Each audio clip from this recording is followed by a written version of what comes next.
الرحمن الرحیم پارہ 23 سورۃ صاد آیت 45۔ اعوذ باللہ من الشیطان الرجیم بسم اللہ الرحمن الرحیم واذکر عبادنا ابراہیم واسحاق ویعقوب اولی الایدی والابصار انا اخلصناہم بخالصۃ ذکر الدار وانہم عندنا لمن المصطفین الاخیار واذکر اسماعیل والیسع وذا الکفل وکل من الاخیار ھذا ذکر وان للمتقین لحسن مآب جنات عدن مفتحۃ لهم الابواب متکئین فیہا یدعون فیہا بفاکہۃ کثیرۃ وشراب وعندهم قاصرات الطرف اتراب ھذا ما توعدون لیوم الحساب ان ھذا لرزقنا ما له من نفاد۔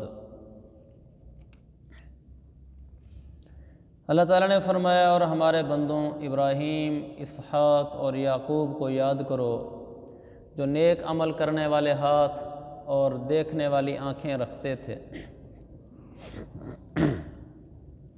ہم نے انہیں ایک خاص وصف کے لیے چن لیا تھا جو آخرت کے حقیقی گھر کی یاد تھی، اور حقیقت یہ ہے کہ ہمارے نزدیک وہ چنے ہوئے بہترین لوگوں میں سے تھے۔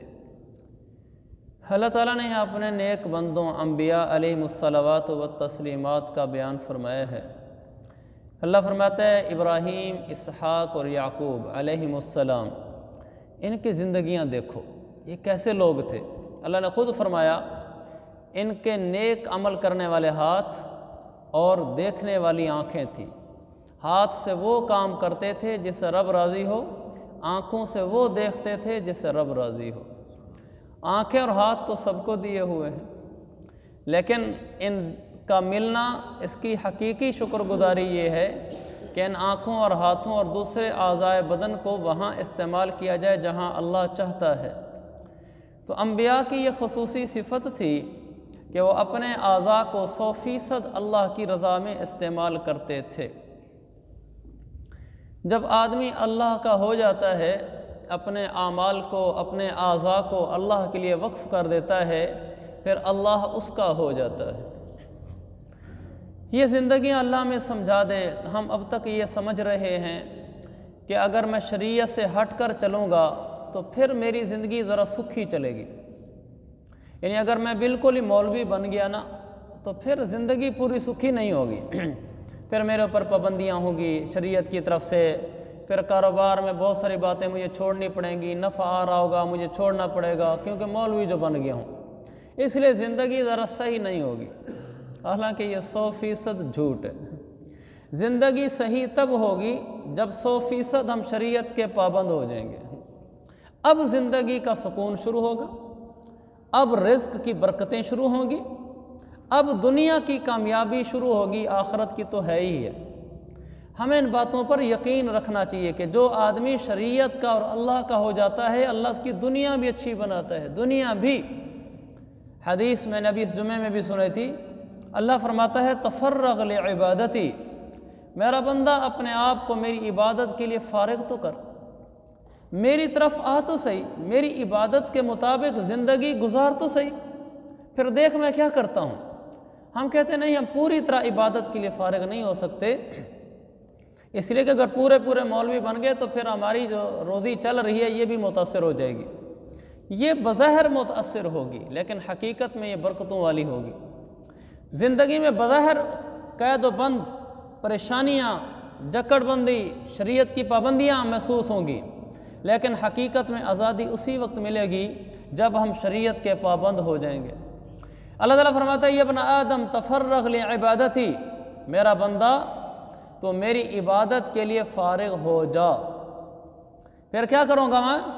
کہ املا قلبک غینا، کہ غور سے سننا، میرا بندہ تو میرا بن جا، میری عبادت والا ہو جا، میری شریعت کے خلاف نہ چلنا، میرا بن جا، اللہ والا بن جا۔ املا قلبک غینا، میں تیرے دل کو مالداری سے بھر دوں گا، دل کو مالدار کروں گا، کہ دل آپ کا پیسے کی حرص و ہوس میں نہیں بھاگے گا، دل آپ کا پریشان نہیں رہے گا، بے والا نہیں رہے گا، ایسے بھرا بھرایا دل ہوگا، خالی خالی، کھوکھلا کھوکھلا نہیں لگے گا۔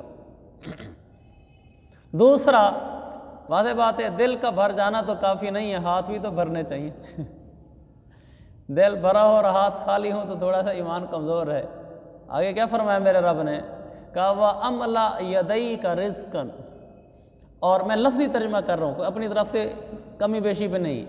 أَمْلَأْ يَدَيْكَ رِزْقًا، اور میں بھر دوں گا تیرے ہاتھوں کو رزق سے۔ میرا بندہ میرا ہو جا، تیرے دل کو غنا سے بھر دوں گا، تیرے ہاتھوں کو رزق سے بھر دوں گا۔ اللہ کی قسم یہ سچ ہے۔ شیطان ہمیں دھوکہ دے جاتا ہے، کہتا ہے یہ باتیں ہیں ایسی، بس یہ باتیں نہیں ہیں، یہ حقیقتیں ہیں۔ کوئی اللہ کا بن کے دکھلائے تو صحیح، پھر دیکھو اللہ کیسے اس کو دیتا ہے۔ أَمْلَأْ يَدَيْكَ رِزْقًا، میں تیرے ہاتھوں کو رزق سے بھر دوں گا۔ اس کا یہ مطلب نہیں ہے اس کے بنگلے، کوٹھیاں، گاڑیاں، ریل پیل شروع ہو جائے گی، یہ نہیں ہے۔ اس کا یہ مطلب ہے کہ اس کے ہاتھوں کو جب مال کی ضرورت ہوگی، اللہ اس میں کمی نہیں آنے دے گا۔ آپ اس کو جب چاہیں آزما لیں، کسی نیک بندے پر آزما لیں، جن کو اللہ نے تقویٰ دیا، اللہ والے بن کر رہ گئے، انہیں دنیا داروں سے بھی اچھا کھایا، دنیا داروں سے بھی اچھا کھایا۔ ان کے رزق میں، ہاتھوں میں اللہ مال ڈال دیتا ہے، یعنی جب ان کو کسی چیز کی ضرورت ہوتی ہے، اللہ ان کی ضرورتیں عزت کے ساتھ اور اعلیٰ درجے پہ پوری کرتا ہے۔ اس کو اللہ تعالیٰ فرماتے ہیں أَمْلَأْ يَدَيْكَ رِزْقًا۔ میرے والد صاحب فرمایا کرتے تھے کہ لوڑ دی تھوڑ نہ ہوئے۔ ہمارے لوڑ سرائکی میں ضرورت کو کہتے ہیں، تھوڑ کمی کو کہتے ہیں، کہ پھر ضرورتوں میں کمی نہیں ہوتی، اللہ اس کی اچھی پوری کرتا ہے۔ شیخ الحدیث صاحب رحمۃ اللہ علیہ، فضائل اعمال والے، وہ مدرسے میں پڑھتے تھے، اور پھر مدرسے میں پڑھانا شروع کیا تو ان کے اوپر اس وقت 7,000 روپے قرضہ تھا۔ والد صاحب کا انتقال ہو گیا تھا تو قرضہ چڑھ گیا والد صاحب کی وجہ سے، وہ دنیا سے چلے گئے۔ 7,000 روپے کا قرضہ۔ اس وقت انجینئر کی تنخواہ 300 روپے ہوا کرتی تھی، 150 روپے ہوا کرتی تھی، 150 سے 300، اور ان پر 7,000 قرضہ تھا۔ تو ان کے تھے کوئی قریبی رشتہ دار، وہ علی گڑھ یونیورسٹی میں شعبہ اسلامیات کے ہیڈ تھے۔ انہوں نے شیخ الحدیث صاحب، اس وقت یہ 9 عمر لڑکے تھے، ان سے آ کر کہا کہ آپ میرے ساتھ آ جائیں، میں آپ کو یونیورسٹی کا امتحان دلوا دیتا ہوں عربی فاضل کا، آپ کے عالم کی سند پر، آپ اس میں بڑے اچھے نمبروں سے پاس ہو جائیں گے، چونکہ شیخ الحدیث صاحب بہت قابل تھے، زمانہ طالب علمی میں بھی قابل علماء میں سے تھے۔ تو کہا میں آپ کا امتحان دلا دیتا ہوں، آپ بڑے اچھے نمبروں سے پاس کر جائیں گے تو میں آپ کی وہاں نوکری لگوا دوں گا، چونکہ شعبہ اسلامیات کا ہیڈ میں ہوں، آپ کی نوکری لگ جائے گی تو یہ مدرسہ چھوڑ دیں آپ، یہاں آپ کی روزی روٹی پوری نہیں ہونی، قرضہ بھی اتارنا ہے، اور پھر اس تنخواہ سے کیا ہوتا ہے۔ شیخ الحدیث صاحب کی تنخواہ تھی 20 روپے اس زمانے کے لحاظ، اور انہوں نے کہا آپ میرے ساتھ یونیورسٹی آ جائیں، اس کی تنخواہ سٹارٹ میں ہوگی 300 روپے۔ فرق دیکھیں، 20 روپے والی تنخواہ والے کو 300 روپے تنخواہ کا کہا جا رہا ہے، یعنی ہمارے زمانے میں شیخ الحدیث صاحب کی تنخواہ تھی 20,000 روپے، اور 300 روپے کتنے بنے گے؟ 3 لاکھ روپے۔ 20 روپے اور 300 روپے یعنی 20,000 اور 3 لاکھ۔ تو ان کو کہا کہ آپ 20,000 والی تنخواہ چھوڑ دیں، میں آپ کو 3 لاکھ والی نوکری دلواتا ہوں۔ تو انہوں نے کیا کہا؟ انہوں نے کہا نہیں، ہم اسی عبادت، اسی شریعت، اسی خدمت دین والی زندگی میں رہیں گے۔ اگر اللہ نے میرے مقدر میں روزی لکھی ہے، اللہ اسی دین کی برکت سے مجھے دے دے گا، اور اگر نہیں لکھی تو مجھے دھوکے میں نہ ڈالو، وہاں جا کر بھی نہیں ملنی۔ تو وہ پہلے سمجھاتے رہے تو پھر وہ تھوڑے غصے ہو گئے، کہنے ایک تو مولوی مانتے نہیں ہو، اسباب کو نہیں مانتے، سبب بھی تو اختیار کرو نا، جو میرے ساتھ نوکری لگو۔ شیخ الحدیث صاحب نے کہا بھئی سبب ہی تو اختیار کر رہا ہوں، مدرسے میں بیٹھا ہوں، تنخواہ لیتا ہوں، فری تھوڑی بیٹھا ہوں، یہ سبب ہی تو ہے، یہاں کون سا میں بھیک مانگ رہا ہوں، نوکری ہے میری، تنخواہ میں لیتا ہوں، اس میں اللہ برکت ڈالے گا تو ڈال دے گا۔ شیخ الحدیث صاحب فرماتے ہیں میں نہ گیا، اور وہ ناراض ہو کر چلے گئے۔ پھر جس وقت شیخ الحدیث صاحب نے یہ بات لکھی، ان کی کتاب ہے نا آپ بھی تھی، اس میں لکھا ہوا ہے، پھر فرمانے لگے کہ آج اللہ تعالیٰ نے مجھے وہ وقت دیا، مجھے اپنی زندگی میں وقت دیا کہ جو روزیاں میں نے استعمال کی، جو کچھ اللہ نے مجھے رزق، روزی، عزت دی، کہا وہ بادشاہوں کو بھی نصیب نہ ہوئی، وہ بادشاہوں کو بھی نصیب نہ ہوئی۔ آخر عمر میں اتنے مالدار ہو گئے تھے کہ زندگی کی جتنی تنخواہیں لی تھیں، سارے سالوں کی، سارے مہینوں کی، سب زندگی کی تنخواہوں کا حساب لگا کر اپنی جیب سے واپس مدرسے میں جمع کرا دی۔ کہا ہم نے اللہ کے لیے پڑھایا تھا، تنخواہ تو لی تھی مجبوری کی وجہ سے کہ اور ہمارے پاس بندوبست کوئی نہیں تھا۔ اگر تنخواہ نہ لیتے تو مدرسہ چھوڑنا پڑتا، پھر کہاں جاتے؟ اور اگر تنخواہ لیتے ہیں تو مجبوری تھی، لینی پڑتی تھی، پھر لیتا تھا۔ اور آج اللہ نے مجھے مال دیا ہے، زندگی بھر کی تنخواہ ہے۔ آپ دیکھیں نا، ایک آدمی تنخواہ 20,000 روپے ہو، سالانہ کتنی بن جائے گی؟ 12 دونے 24، 2.5 لاکھ روپے ایسے بن جائے گا نا۔ سال کے 2.5 لاکھ بن گئے۔ اگر انہوں نے 30 سال پڑھایا ہو، 30 دونے 60 اور 30 60 اور 15 75، یہ تقریباً میرے خیال میں کوئی 75 لاکھ بن جائے گی۔ 75 لاکھ روپیہ جیب سے نکال کے واپس کر دی۔ اور سب اللہ جب روز کے لکھا ہوتا ہے تو اللہ عطا کر دیا کرتا ہے۔ اللہ فرماتا ہے تفرغ لعبادتی، میرا بندہ میری عبادت کے لیے آ جا، میں کیا کروں گا؟ میں تیرے دل کو غنا سے بھروں گا، دل پیسے کی حرص و ہوس میں نہیں ہوگا۔ وَأَمْلَا يَدَيْكَ رِزْقًا، تیرے ہاتھوں کو رزق سے بھر دوں گا۔ اور اگر ایسا نہ کیا، فرمایا لا تباعد منی، مجھ سے دور نہ ہونا۔ اگر مجھ سے دور ہو گیا، املا قلبک فقراً، تیرے دل کو غربت سے بھر دوں گا، تیرے دل کو غربت سے بھر دوں گا، دل غریب ہوگا، دل میں حرص و ہوس ہوگی، ہے پیسہ کم اور ہے پیسہ کم، ہے میری ضرورتیں پوری نہیں ہوتی، ہے میری ضرورتیں پوری نہیں ہوتی۔ تو کہ حرص و ہوس کو چھوڑ میاں، مت دیس بدیس پھرے مارا، قذاق اجل کا لوٹے ہے دن رات بجا کر نکارا۔ کیا بدیا بھینسا بیل شتر، کیا گو میں پلہ سر بھارا، قذاق اجل کا لوٹے ہے دن رات بجا کر نکارا۔ سب ٹھاٹھ پڑا رہ جاوے گا، یوں ہی لاد چلے گا جب بنجارا۔ تو میرے عزیز بھائیو، ہم اللہ والے بن جائیں، اللہ دنیا بھی اچھی بنائے گا، آخرت بھی۔ تو فرمایا اللہ نے لا تباعد منی، مجھ سے دور نہ ہونا، املا قلبک فقراً، دل کو غربت سے بھر دوں گا۔ ہاتھوں کو کیا کروں گا؟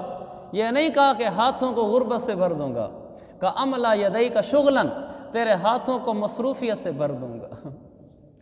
ہر وقت کولہو کے بیل کی طرح کمانے میں پھرے گا، ہر وقت کولہو کے بیل کی طرح دوں گا مقدر کی، دل میں غربت علیحدہ ڈالوں گا، اس لیے کہ تو مجھ سے دور ہو گیا تھا۔ اگر تو میرے قریب ہو جائے گا، دل کو غنا سے بھر دوں گا، لوگوں کے مالوں پر تیری نظریں نہیں جچیں گی، لوگوں کے مالوں پر تیری نظریں نہیں ٹکیں گی، خوددار ہو کر جیے گا، استغنا سے جیے گا، اور تجھے برکت کی روزی دوں گا۔ پھر وہی حدیث سنانے کو دل کرتا ہے جو میں نے کہا کہ میں نے اپنے قرآن مجید کے پہلے صفحے پر لکھ کے رکھی ہوئی ہے، اس کو دیکھتا رہتا ہوں۔ من کانت الدنیا ہمہ فرق اللہ علیہ امرہ، زبانی سنا دیتا ہوں۔ من کانت الدنیا ہمہ، جس آدمی کے غم دنیا بن جاتے ہیں، اس کا غم، اوڑھنا بچھونا، فکر سب دنیا ہے، دنیا کے آنے پر خوش ہوتا ہے، دنیا کے جانے پہ پریشان ہوتا ہے، کاروباروں میں دکانوں میں خوش ہوتا ہے، مسجدوں میں پریشان ہوتا ہے، نماز پڑھنے نہیں آتا۔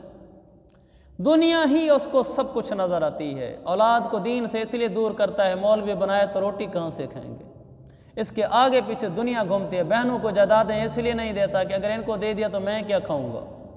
من کانت الدنیا ہمہ، جس کا غم دنیا بن کر رہ جاتی ہے، اللہ 3 سزائیں، 3 باتیں، فرق اللہ علیہ امرہ، اللہ اس کے کاموں کو بکھیر دیتا ہے۔ وجعل فقرہ بین عینیہ، اللہ اس کی غربت اس کی آنکھوں کے سامنے لا کے کھڑا کر دیتا ہے۔ ہر وقت غربت کا احساس اس کی آنکھوں کے سامنے گھومتا ہے۔ مال ہوگا لیکن دل غربت کا شکار ہوگا۔ تیسرا، وَلَمْ يَأْتِهِ مِنَ الدُّنْيَا إِلَّا مَا كُتِبَ لَهُ، دنیا اتنی ملے گی جتنی ماں کے پیٹ میں تقدیر میں لکھ دی گئی تھی، اس سے زیادہ نہیں پائے گا۔ بھلا سارا دن کولو کے بیل کی طرح پھرے گا، بھلا بہنوں کا حصہ کھا جائے گا، بھلا نماز پڑھنے نہیں جائے گا، بھلا اولاد کو دین سے دور رکھے گا، بھلا سود پہ قرضے لے گا، بھلا زکاتیں نہیں دے گا پیسہ بڑھانے کے لیے۔ اللہ فرماتا ہے میں بھی تو پھر رب ہوا نا، مجال ہے جو 1 روپیہ تجھے بڑھنے دو تیرے مقدر میں سے، ساری زندگی ایسے دھکے کھاتا رہے گا، دوں گا پھر وہی جو ماں کے پیٹ میں لکھ دیا تھا۔ عقل کریں میرے عزیز بھائی، میں بھی آپ بھی عقل کریں، عقل۔ بھلا شریعت کو چھوڑنے سے روزیاں بڑھتی ہیں؟ عقل ماری گئی ہے، ہم مسلمان نہیں رہے، ہم اللہ کے نبی کی باتوں پر یقین نہیں ہے، شریعت چھوڑ دیں گے تو کیا روزیاں بڑھ جائیں گی؟ کبھی نہیں بڑھیں گی۔ وَلَمْ يَأْتِهِم مِّنَ الدُّنْيَا إِلَّا مَا كُتِبَ لَهُ، اتنی دوں گا جتنی لکھی تھی، نہیں دوں گا زیادہ۔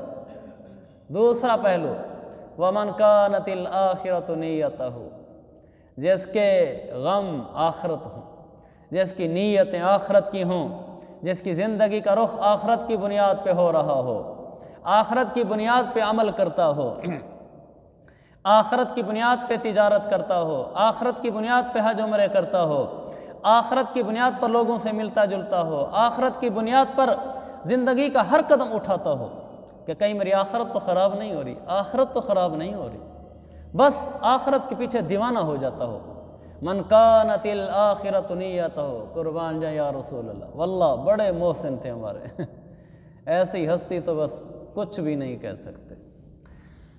ہے ایک کتاب ہے قربان محمد، ادارہ تالیفات شرفیہ سے چھپی ہے، انہوں نے بڑے واقعات لکھے ہیں حضور صلی اللہ علیہ وسلم کے اوپر قربان ہونے کے، وہ میں اپنے گھر کی ٹیبل پہ اپنے سامنے رکھتا ہوں ہر وقت، کہ جیسے جیسے مجھے موقع ملتا ہے تو اس میں سے میں تھوڑا تھوڑا پڑھ لیتا ہوں۔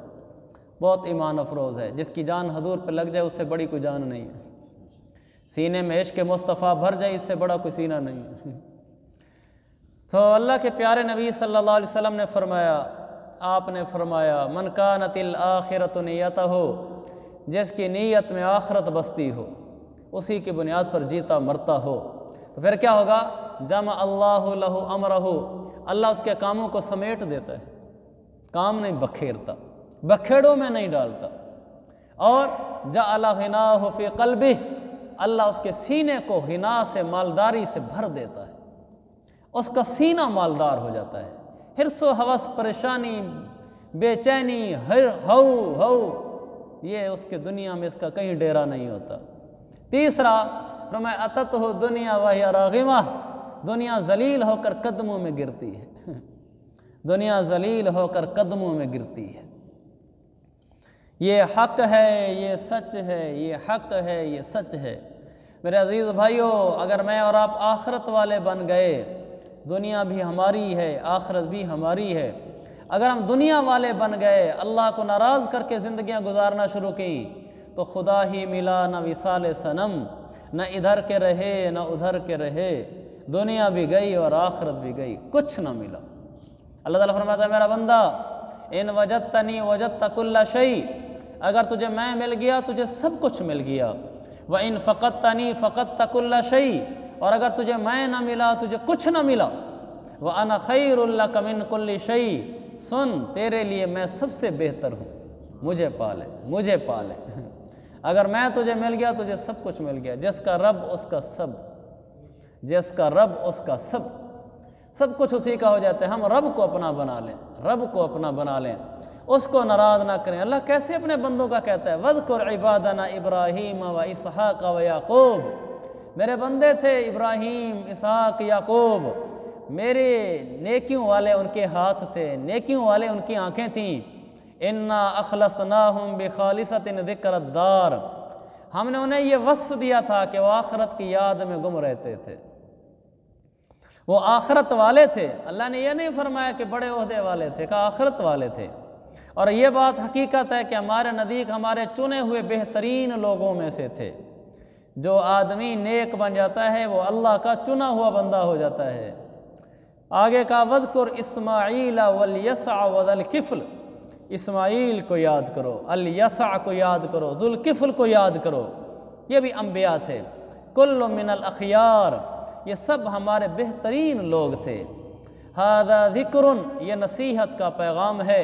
وَإِنَّ لِلْمُتَّقِينَ لَحُسْنَ مآب، یہاں سے آگے پھر جنت کا تذکرہ ہے، آگے چلتا ہے، اس کو انشاءاللہ پھر کل کر لیں گے۔ تو اتنا تو میرے عزیز بھائیو نیت کر لیں، ہم آخرت والے ہیں، ہم دنیا والے نہیں ہیں۔